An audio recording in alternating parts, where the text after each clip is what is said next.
हाय DevOps AWS के इस series में आपका स्वागत है। नॉर्मली आपको यहाँ एडब्ल्यूएस और डेवऑप्स से related problem, interview questions, interview के टिप्स आपको यहाँ प्रोवाइड किए जाते हैं।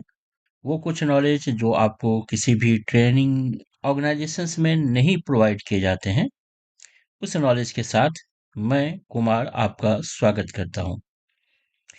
आज का टॉपिक हम लोग यह डिस्कस करेंगे कि जेंकिंस में प्रोडक्शन लेवल पे क्या-क्या मिस्टेक, क्या-क्या कॉमन मिस्टेक हमारे पास होते हैं। टोटल 40 मिस्टेक्स के बारे में बात करेंगे जो कि फ्रेशर या अगर आपके पास 2 या 3 साल के एक्सपीरियंस हैं तो नॉर्मली हो जाते हैं। इसी के बारे में डिस्कस करेंगे 5 मिनट के अंदर। सबसे पहले मिस्टेक की बात करते हैं कि controller used as a build server. अगर आपने जेंकिंस कंट्रोलर पे बिल्ड डायरेक्टली रन किया है सो ये कि बैड प्रैक्टिसेस माने जाते हैं खासकर प्रोडक्शन इन्वायरमेंट में। जेंकिंस कंट्रोलर का जो काम है या इसे जो डिजाइन किया गया है ये कोऑर्डिनेट और मैनेज करने के लिए किया गया है। ये पाइपलाइन को मैनेज करती है। अगर आप इस पे कोई हेवी बिल्ड या हेवी वर्कलोड अगर आप इसे रन करेंगे तो कंट्रोलर नो डाउट कंट्रोलर को उसे रन करना पड़ेगा जिससे सीपीयू और मेमोरी यूजेज जो है वो काफी ज्यादा इंक्रीज हो जाते हैं। और इसका इम्पैक्ट हमारे पास ये होता है कंट्रोलर ओवरलोडेड हो जाते हैं जिसके कारण स्लो रिस्पॉन्सेस आपको मिलने लगते हैं। जॉब शेड्यूल जो होते हैं वो डिले में काम करने लगते हैं। रैंडम जॉब फेलियर ये आम बात है अगर आप इस तरह के प्रैक्टिसेस करते हैं तो। सो आपको हाईली रिकमेंड किया जाता है कि जब भी आप प्रोडक्शन इन्वायरमेंट में काम करें सो बिल्ड के लिए एक डेडिकेटेड एजेंट को जरूर आपके पास क्रिएट करें। ये एक काफी कॉमन मिस्टेक है जेंकिंस को रन करना बिना हाई अवेलेबिलिटी के साथ में। इसे एक टेक्निकल वर्ड में हम लोग सिंगल पॉइंट ऑफ फेलियर बोलते हैं। ये नॉर्मली छोटी ऑर्गेनाइजेशंस में देखने को अक्सर मिलता है कि हमने जेंकिंस को रन किया और कोई भी बैकअप हम लोगों ने नहीं तैयार किया क्योंकि जेंकिंस से सिंगल सर्वर पे रन हो रहे हैं तो single point of failure create होता है।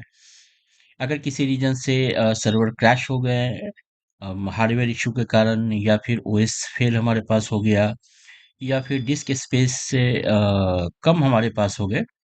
सो ये कुछ रीजन हमारे पास होते हैं कि सर्वर क्रैश हो गए और अगर सर्वर क्रैश होगा एक ही जेंकिंस सर्वर है तो सीआईसीडी पाइपलाइन आपका काम नहीं करेगा। सो जेंकिंस एक क्रिटिकल प्लेटफॉर्म है, ये आपको समझने की जरूरत है। अगर छोटी सी भी डाउन टाइम आता है ये एक बड़े से प्रॉब्लम को क्रिएट कर सकता है तो आपको हाईली रिकमेंड किया जाता है कि जेंकिंस सिंगल सर्वर पे नहीं होना चाहिए। बैकअप स्ट्रेटेजी, शेयर रिसोर्सेस या इस तरह के कोई कॉन्सेप्ट इस्तेमाल कीजिए जहां आप हाई एबिलिटी को क्रिएट कर सकें और सिंगल पॉइंट ऑफ फेलियर को स्टॉप कर सकें। बुकीज में ये प्रोडक्शन लेवल में जो फ्रेशर होते हैं ये नॉर्मली ये मिस्टेक क्या करते हैं, हार्ड कोडिंग सीक्रेट जैसे एपीआई की हो गया, डेटाबेस के पासवर्ड हो गए, क्लाउड के क्रेडेंशियल्स हो गए, ये जेंकिंस फाइल के अंदर कभी कभी लोग पुट कर देते हैं। और जब यही गिट हिस्ट्री पे या बिल्ड लॉग पे या जब किसी आर्टिफैक्ट को हम लोग शेयर करते हैं तो अनइंटेंशनली इसे लीक होने का खतरा जो है वो बढ़ जाता है। और आप बेटर जानते हैं कि अगर लॉगिन पासवर्ड एक्सपोज होता है तो अटैकर आसानी से अनऑथराइज्ड एक्सेस कर सकते हैं। यह आईएसओ 27001 या सॉक 2 अगर आपकी कंपनी इस्तेमाल करती हैं इसे भी ब्रेक करता है। आपको हाईली रिकमेंड किया जाता है कि प्रोडक्शन इन्वायरमेंट में कभी भी हार्ड कोडेड सीक्रेट इस्तेमाल ना करें। जब आप प्रोडक्शन लेवल में पाइपलाइन को क्रिएट करते हैं तो हमेशा सीक्रेट मैनेजर के कॉन्सेप्ट को यूज करें।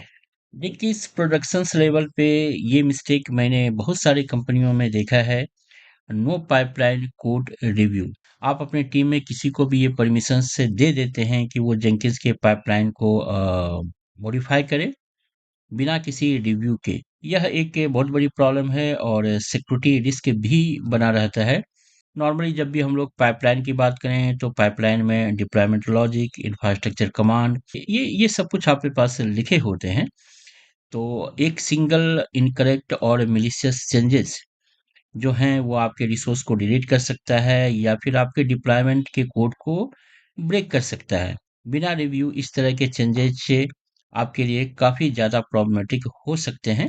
मैच्योर एनवायरनमेंट में आपको हमेशा रिकमेंड किया जाता है कि जब भी कोई कोड चेंजेज़ किए जाए, तो उसके रिव्यू हमारे पास होने चाहिए। एक कॉमन सा मिस्टेक है कि अगर मुझे किसी ने सजेस्ट किया कि यह प्लगइन्स आपको इंस्टॉल करनी चाहिए और हम लोग प्लगइन्स को इंस्टॉल कर लेते हैं बिना किसी प्लानिंग के, इनस्टेबिलिटी जो है वो बढ़ जाते हैं। आप जानते हैं कि प्रत्येक प्लगइन्स की कुछ न कुछ डिपेंडेंसी होते हैं, कुछ वो रिसोर्स को कंज्यूम हमारे पास करते हैं और इट मे बी पॉसिबल कि उसमें कुछ सिक्योरिटी वल्नरेबिलिटीज़ हो और ये भी हमारे पास पॉसिबल है कि उस वल्नरेबिलिटीज़ के कारण जो जो आपने प्लगइन्स को इंस्टॉल आपके पास किए हैं, वो कोड की पाइपलाइन को ब्रेक करते हैं। जिसके कारण आपको इमरजेंसी रोलबैक या फिर टाइम कंज्यूमिंग डिबगिंग स्टार्ट हो जाते हैं। आपको डिबग करने की ज़रूरत होती है, बहुत सारे टाइम वहाँ आपके पास वेस्ट होते हैं।